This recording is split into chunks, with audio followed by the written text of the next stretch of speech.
Hi, everyone. Welcome back to another episode of the Good Business Africa podcast, a platform specifically designed to have conversations around what it means to be a good business, or not just a good business, but a good business in Africa, because we believe that good business and Africa is our business. Today, in this episode, we're going to be having a conversation around sustainable energy. And for those of you who don't know what sustainable energy is, basically energy that can be reused over and over again. And there's no better way to have this conversation than to have someone who's actually a practitioner in the space. I have a guest. Her name is Beryl, but she can introduce herself. Beryl, karibu sana. My name is Beryl Mulwale from Muenzer Kenya. I am the project leads, and basically that is what my role entails in the company. That is Muenzer Kenya. Yeah. Okay. So kind of just to understand what Muenzer is. Personally, before the awards, I had not heard of your company. But now seeing the amount of work that you're doing and the specific niche that you're in, I was like, this is some serious work that this company is doing. But for anyone who hasn't heard about Muenzer, what is Muenzer and what do you do? First of all, thank you for saying serious work. It is serious work. Yeah. So Muenzer Kenya is a company that deals with recycling of used cooking oil. That is used edible cooking oil, to be precise, where we collect used cooking oil from vendors, from hotels, from restaurants, from schools also. And in turn, we ship to Austria for biodiesel production. The reason why we ship to Austria is because our parent company is in Austria, and we have a subsidiary here in Nairobi, Mombasa, and Kisumu, and basically also trying to expand to Uganda. That's now basically East Africa, possibly even Rwanda at some point. And we are also operating in India and Bangladesh. Okay. So basically, it's a lot of work, like you said, very impactful. And I feel the reason why we had to do that is because it is kind of a pandemic. It's just that we don't want to really admit to it, but it is a problem. And it needed to be tackled in a very sustainable way. So basically, that's just in a nutshell what Muenzer does. Yeah. Because if you think about it, most people don't actually fathom why I used oil in schools, hotels. You said schools, hotels? Restaurants, households. Yeah. So, like most people don't actually ask themselves, where does the excess oil, the used oil go? And seeing that now you specialize in that niche kind of puts a spotlight on it, and you kind of carry the burden now of sensitizing people about it. But just from an overall perspective, why is it important to recycle that oil? So there's the environmental aspect and the health aspect, of course. So for us, what we want to know is to just people to be aware of the risks that are coming with the recycling of oil over and over again. I mean, using the oil once or twice, that is very much okay, but it gets to a point where now the oil loses the color, loses even the texture, even the smell, actually, and now it becomes a health hazard, which most of us don't even tend to even know. Even I myself didn't know initially until I got to Muenzer. So there are like stages as to how you can identify this oil has been reused for a couple of times, or there are stages, maybe even the smell, the color, like I said, the texture, like I said, that will now be able now to tell someone that this oil cannot be reused again, over and over again. So when I speak about the health aspect, this can contribute to heart attacks, heart diseases. It also causes cancer. And we have a study that backs up that claim. Basically, we did a study with the University of Nairobi recently with Professor Karama. He's a very well-known public health official in Nairobi. And he helped us do the study, at least to come up with statistics to also just back up what we are seeing as a company and the importance of having this oil disposed appropriately with us. Of course. There are also other companies that also take the oil for other purposes, which we're really not going to really dwell on. So it's a pandemic, or it's a hazard that needs to be addressed that people don't really know about. So I think when you come on board and create this sensitization, create awareness on the danger that's going to pose in terms of health and the environment, people are now aware of what food they are going to eat, or maybe what oil is going to be used. And I think just around those aspects, because I think as an individual, one of the important things you need to be sure of is you're eating hygienic food. Yes. Whether you're a student or a customer in a hotel, just knowing that the oil or whatever ingredients that were used in my food were fresh. Yeah. And so I think that is also a testament to why you won that specific category. Yeah.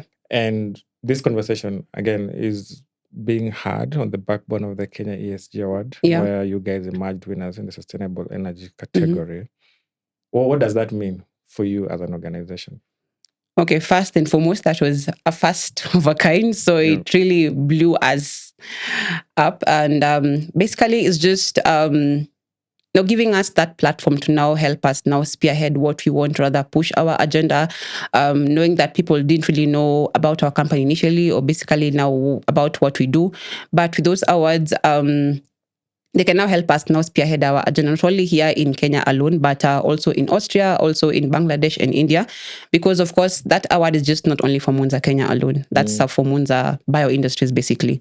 So with that, it can help us now push our agenda, because at least it gives us credibility as a company, and also accountability. At least we have something to at least prove, or rather showcase this is what we are doing as a company, and it's the impact we are having as a company in terms of sustainability, or as far as sustainability is concerned. So I feel it was a very impactful award, and it will help us to ride on a lot of aspects, brand visibility, basically just also showing how much we are committed to clean energy, not only here in Kenya, but also in Austria, and also our other subsidiaries, companies. Because if you think about it, that specific category recognizes impactful initiatives within the energy sector. But again, saying that you do it is one thing, and kind of people understanding how you do it is a totally different thing. So without necessarily giving away too much information, what is your process of, first of all, identifying the would-be givers of this oil? I don't know if you buy them or if it's donated to you.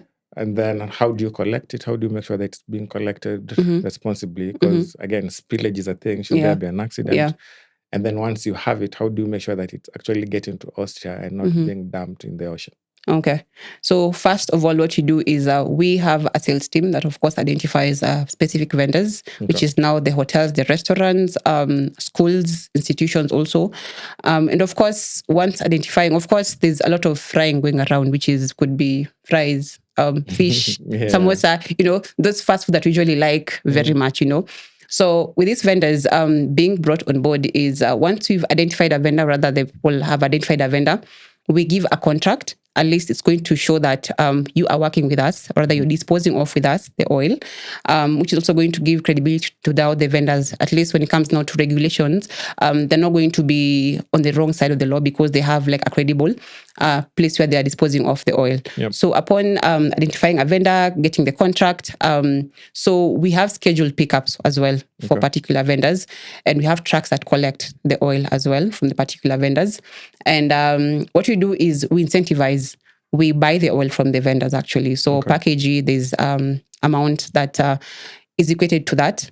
And the reason why we measure in kgs, I know that's also an issue, because usually that oil is measured in liters, is because according to the ISCC certifications, it should be measured in kgs just to be compliant with that particular regulation body. So upon that collection, we have trucks, of course, like I mentioned, that go around collection on specific days and specific vendors. And in turn, after collection, we actually have drums and rather barrels that are branded Muenzer Kenya, used cooking oil, not for human consumption. Very, very important, because of regulation purposes. In case maybe something happens on the road, God forbid, maybe an accident happens, you know how Kenyans we are, we'll run for the free things. And if it's not branded, it can go back to the market again. So just to be also on the right side of the law, we have the branded barrels and the jerrycans, where our loaders collect, and they also give pickup notes to show that the oil has been collected during this particular time, and how much has been collected from a particular vendor. Of course, they load back to the truck all the way to the warehouse. We have now where the operational day-to-day activity that usually go around in terms of now offloading the UCO until another time of shipping. So they offload the UCO at the warehouse.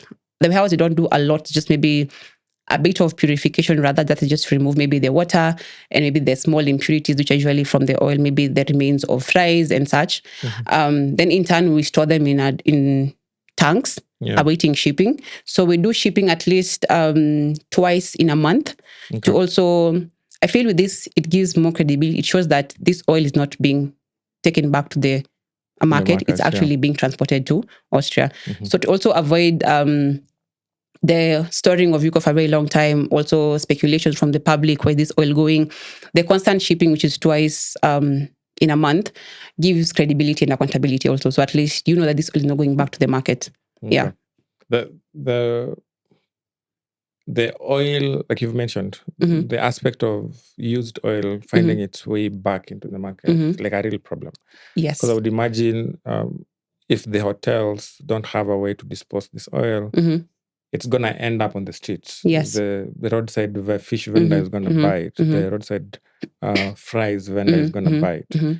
How big of a problem is this? And how is your specific systems and processes kind of making sure that you are addressing that specific problem? So actually, that is actually the biggest problem we have at the moment, because you find that these particular hotels, rather big hotels, 5-star hotels, they'll get to sell this oil to the other fish vendors who tend to buy them at a very cheaper price. And they think, or rather say that that oil that has been reused brings about sweet fish. And of course, with sweet fish, you're going to get more customers. So they don't want to also let go of that oil.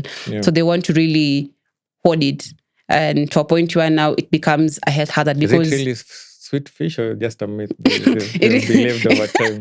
They believe it is sweet fish. Yeah. So it's definitely a myth, but to them, they know that the darker the oil, the sweeter the fish. That is what they say actually. So that's a very huge problem we have at the moment. And how we are trying to counter that is basically just creating a lot of sensitization and also a lot of warnings, basically in terms of the health hazard that this oil is going to bring to people once they consume it over and over again. Yeah. And also with that, the aspect of also incentivizing them, I mean, can also now bring them on board, because at least we can give them not a lot of the money that they'd want to maybe buy the fresh oil, but at least some of it can be used to buy the fresh oil.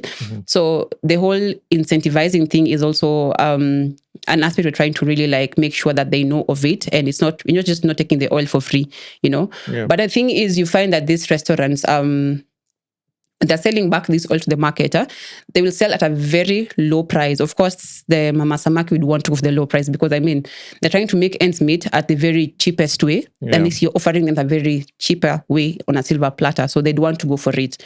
So I think it's just a matter of having a lot of sensitization programs, creating a lot of awareness, let them know what they're doing is wrong, and how we can help with that, and at least so they can also be on the bright side of the law. Yeah. Because right now we're also trying to, we've partnered in Nairobi County to make sure at least they can be able now to help us push the regulations, rather than our agenda.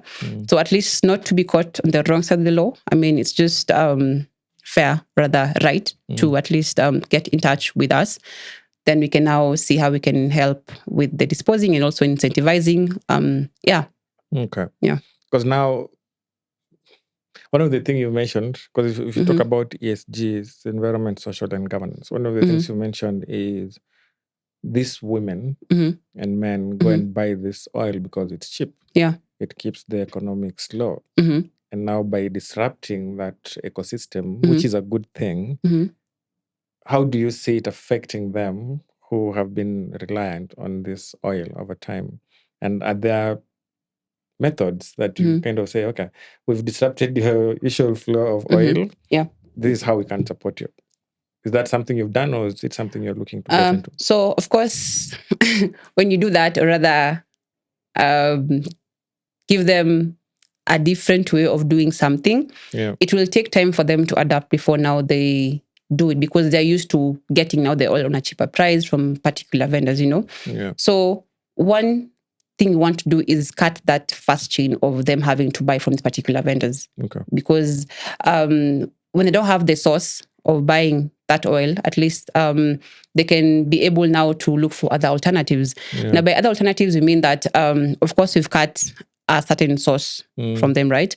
They can be bring the oil to us, we're going to be buying as well, you know. Okay. But we also have like a project called You Collect. You Collect is whereby you can collect oil from whatever place you can collect, as long as it's oil, and you can sell to us.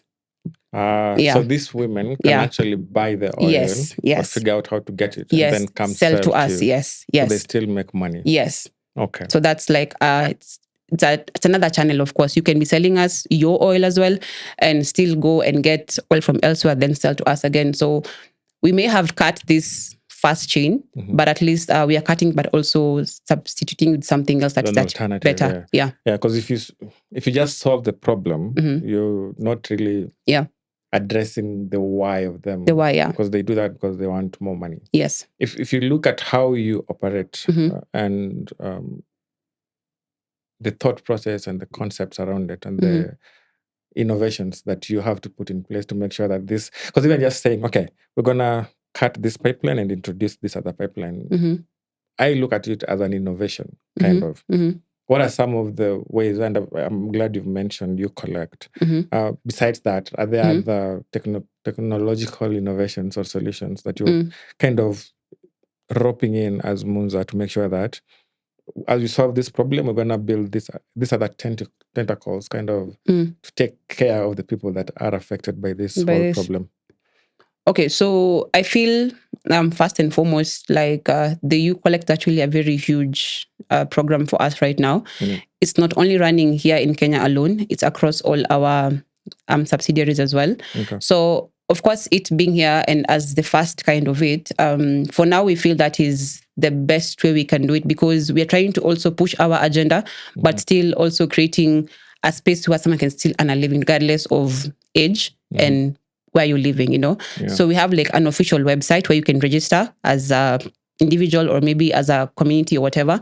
And once you are accredited that you guys can we can collect from you rather, you can pick whatever time and it's going to be collected. So for now, that is what we are doing at the moment, which I think cuts across all levels, be it school, a mom, whatever, it just cuts across. So I think for now, that is what we are doing. I'm also trying to also come up with internship programs, basically, or attachments that we can also incorporate these people, basically. Not only like in the back office work, but also in every aspect. Maybe you're having a different project we want to embark on right now. And we want people to be doing it rather, you know. So I feel that can also create market, or rather a job market for them that they can tap into. And it's a good thing because it gives a lot of exposure also. I mean, during that time, you also get to also spread the awareness on the dangers of having this all being recycled, the benefits of disposing off with us, you know. So it creates a balance. We get what our core business is, and you're also able to give back to the society as well. Yeah. If you look at ESG in its entirety, it's the environment, social, and governance aspect. Yeah. The core business kind of falls under environment because you're reducing the spillage of oil or the reuse, which then touches on health, then spills over to the social angle of things. But away from sustainable energy as an umbrella, what are the, and I'm glad you mentioned the internship opportunities. What other things are you doing for communities? Is it planting trees? What exactly are the other things that you're doing aside from the core business? Okay, so we have partners that we have partnered with as well. And we also engage in their CSR activities, which is, you've mentioned tree planting. Of course, being a sustainable company, rather, tree planting is usually at some point equated to that. So it's like a norm. So there's the tree planting aspect. We also have charity events, which is maybe we can go to the less fortunate, maybe spend time with them, donate a few things here and there, do those kind of things. Also, basically just having to be able to, I think the whole part of creating awareness, because it's something that is not aware. Like people don't know about this whole thing. And even when you mention Muenzer, I'm sure like in a room of 10 people don't know. Maybe just one person knows about it, you know. So I feel the whole impact about just creating awareness and sensitization is a very vital aspect that needs to be cherished, you know. So for us right now, we are really big on creating that awareness and sensitization. We want people to know the problem, you know, not the solution. Okay. But at least you know what is affecting you, then now you'll be drawn out to look for the solution. Yeah, So we don't want to that's just present a solution to something that people don't know about. Yeah. So for us, we want at least once people are aware of what is happening or that what they are intaking, then they can now look for us as a solution to their problem. Yeah. I saw a campaign, I think called Freshly Fried. Yeah. What is that about? So Freshly Fried is a campaign basically where, how do I explain this? So it's just using fresh oil to fry your foods, basically, be it the fries, the fish. And basically you want to do it the restaurants. Okay. So to just emphasize the fact that this particular restaurant is actually using fresh oil and it's not recycling oil.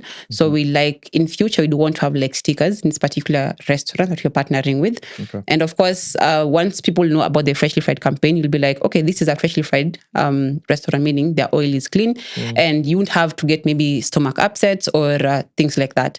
So Freshly Fried is just basically emphasizing the fact that food is being fried using fresh oil. Yeah. As someone who's gone on a date before and had to go to the washroom a couple of times, that is something I'm 100% looking forward to. Because sometimes you go to this posh restaurant and you're expecting that the standard of food is going to be good. Yeah. And then you end up with a stomach upset and you really can't tell what the cause is. Yeah. Now, after seeing what you guys are doing and kind of understanding the aspects of it, I'm like, oh, so chances are it's the food. Okay. I The think oil. that is something I can get behind. Yeah. If you look at in the context of Kenya's energy needs and environmental goals, why is the development of sustainable solutions like yours important or critical in this market? Of course, especially the environmental aspect. Yep. Because you see, there's a lot of maybe clogging of pipes or drainages that comes about with the improper disposal of the used cooking oil. Yep. This comes about maybe when there are heavy rains and the drains are blocked because water can pass through. This can be part of a challenge that also contributes to these drainages happening. Yeah. So with that, at least people knowing that there's this aspect where you can dispose oil with us at a fee that you're going to be paying for is also a good aspect. So we're trying to also reduce the environmental aspect when it comes to that particular aspect. Yeah. You asked what again? Like generally, why is it critical to have these solutions? And I like that you've given an example of the impact going beyond the establishment. Yeah. You see this funny memes and TikToks of guys saying, if the landlord does not give me my deposit back, I'm going to pour oil in the sink. But then if you think about it, if a serious organization or a restaurant did the same thing, that is some serious blockage. It will have a very serious implication because one, you see, the oil that this restaurant used is different. There's the solid oil, there's the liquid oil. Yeah. So using solid oil, of course, at some point it's going now to solidify again, right? And of course, now assuming that this oil has been disposed of through a drainage, so it's going to clog the pipes, of course. So it's going now to become an environmental hazard as well. Also, we are having a different project that is also coming about, which is called grease trap collection. I don't know if you know what a grease trap is. I don't know. So basically, it's just still there's some oil aspect there. So you see, like when you're washing dishes and maybe there's the oil. So this is mostly in restaurants and hotels. There's a particular drainage specifically for that. Okay. Yeah, that's the kitchen aspect. So when you're doing that and it's not also properly disposed, they can also clog the pipes as well. Yeah. So we're trying to also have a new project for that, basically for the same purpose. Okay. And it's still in the rolling base. So in future, as you're talking about, you could also be incorporating that as well. Okay.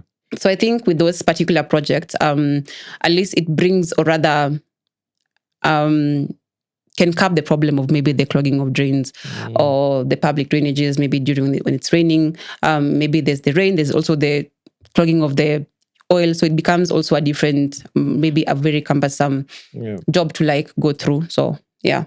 Okay. There's a broader energy transition conversation going on in the country.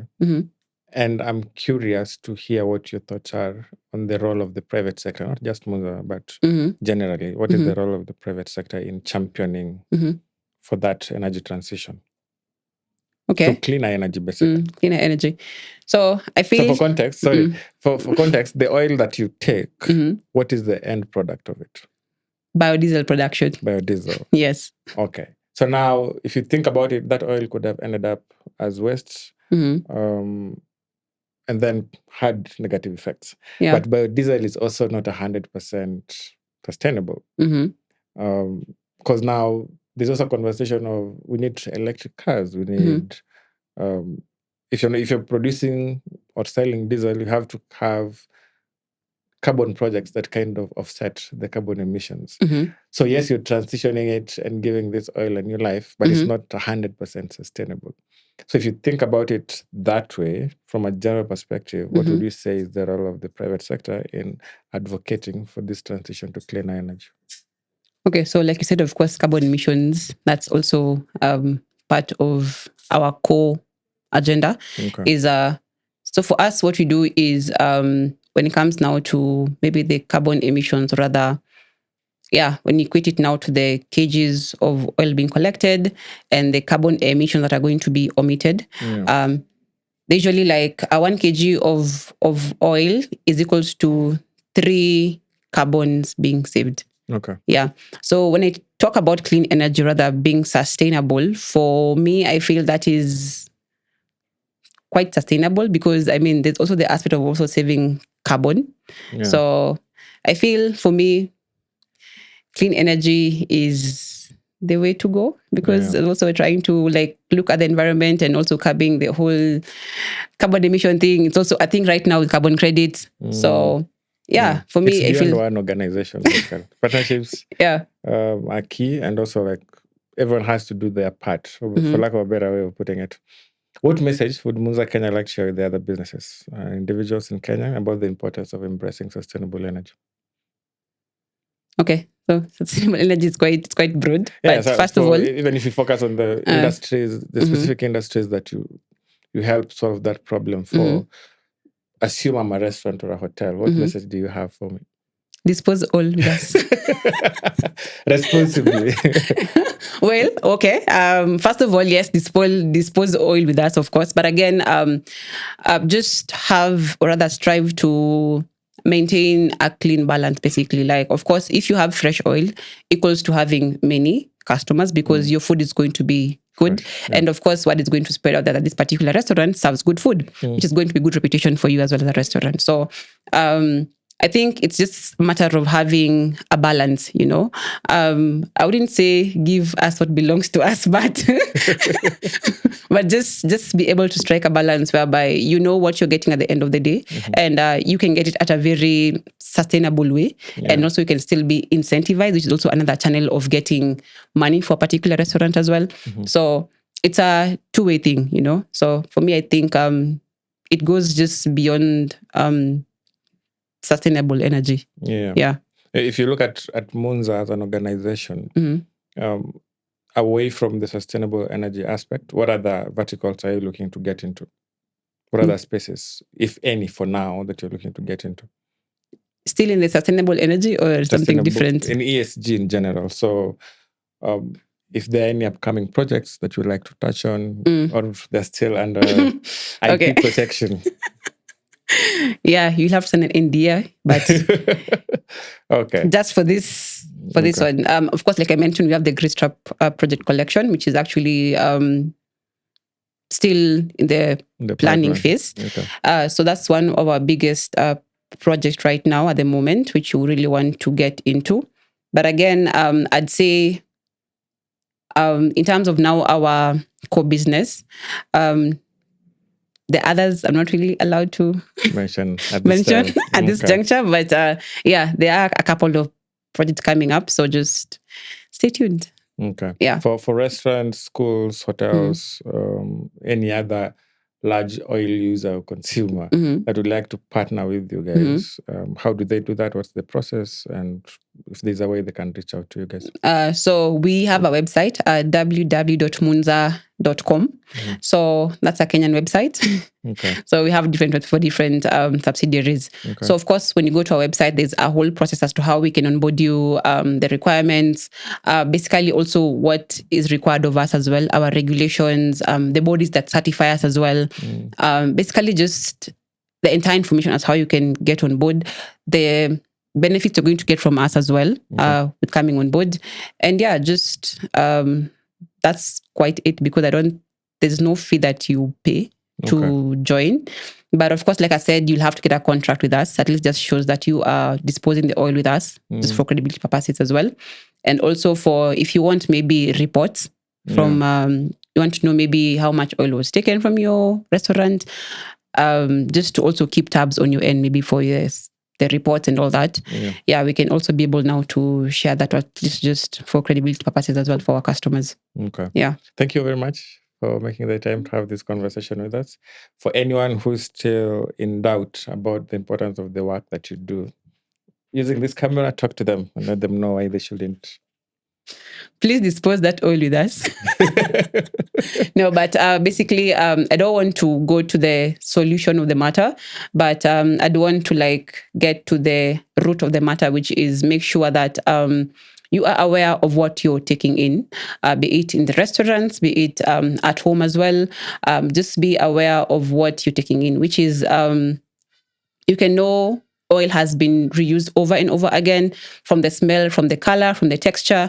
And I think with that, you can now be able to make a sound decision as to whether you have a stomach ache or not. So then, of course, now you can now dispose the used cooking oil with us. And in turn, we can incentivize and hence creating a clean, sustainable environment.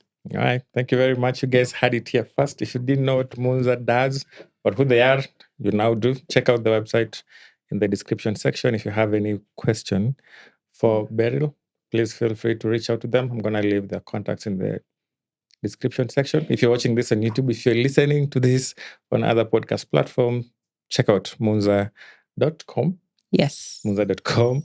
Or you can just reach out to us and then we're going to connect you. But from a general standpoint, as individuals, as stakeholders to organizations, we need to start holding these businesses accountable. If you think of restaurants, as a customer, you are a stakeholder in that business because you're spending your money there and you have a say. And so this demand for proper food, this demand for fresh food, this demand for healthy food, and especially for things that you have control like oil, that is something that you can actually demand from these organizations. And it's amazing to see that we have entrepreneurs and businesses in general who are building solutions that can that can address this problem. Thank you very much for watching. I'll see you in the next episode. In case you're new here, my name is Sebastian, and bye.